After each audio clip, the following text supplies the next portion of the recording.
ನಮಸ್ತೆ ರೈತರೇ. ಈ ಒಂದು ತೋಟ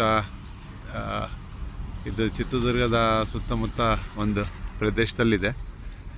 ಈ ತೋಟ ಸ್ವಲ್ಪ ವೀಕ್ ಇತ್ತು. ಈ ಸರಿ ಸ್ವಲ್ಪ ನಾವು ಆರ್ಗ್ಯಾನಿಕ್ ಗೊಬ್ಬರ ಕೊಟ್ಟಿದ್ದೀವಿ ಮತ್ತು ಡ್ರಂಚಿಂಗ್ ಮಾಡಿದ್ದೀವಿ. ಈ ಸರಿ ಸಾಕಷ್ಟು ಇವಾಗ ವ್ಯಾಮ್ ಎಲ್ಲ ಮಾಡಿದ್ದೀವಿ. ವ್ಯಾಮ್ ಅದೆಲ್ಲ ಕೊಟ್ಟಿದ್ದೀವಿ ನಾವು ಜೀಮೃತ ಟೈಪಲ್ಲಿ. ಬೇರೆ ಕೂಡ ಇದೆ. ಈ ಸರಿ ಸ್ವಲ್ಪ ತುಂಬ ಹೊಟ್ಟೆ ಎಲ್ಲ ತುಂಬ ಚೆನ್ನಾಗಿ ಬಂದಿದೆ. ಮತ್ತು ಕವರ್ ಆಗಬೇಕು ಸಾಕಷ್ಟು. ಅಂದರೆ ಇದೇ ಲಾಸ್ಟ್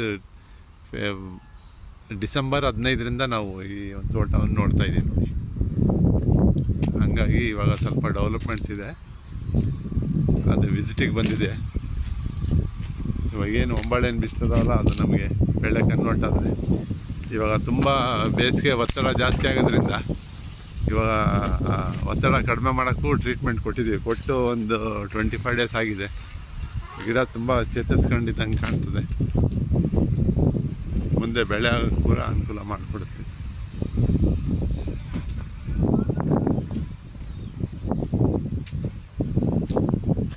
ಇಲ್ಲಿ ಈ ಪ್ಲಾಟಲ್ಲಿ ಸ್ವಲ್ಪ ಗಿಡ ಚೆನ್ನಾಗಿದೆ. ಅಲ್ಲಿ ಸ್ವಲ್ಪ ಅದೇ ಸಾನೆಯಲ್ಲಿರೋಂಥ ಗಿಡ ಸ್ವಲ್ಪ ಬೆಳವಣಿಗೆ ಕಡಿಮೆ ಇದ್ದಂಗಿದೆ. ಈ ಮುಂದೆ ಟ್ರೀಟ್ಮೆಂಟ್ ಕೊಡೋದ್ರಿಂದ ಚೆನ್ನಾಗುತ್ತೆ ಅಂತ ಒಂದು ವಿಶ್ವಾಸದ ಮೇಲೆ ಕೆಲಸ ಮಾಡ್ತಾಯಿದ್ದೀವಿ. ಇಷ್ಟು ಹೇಳ್ತಾ ನನ್ನ ಮಾತು ಮುಗಿಸ್ತೀನಿ. ಧನ್ಯವಾದಗಳು.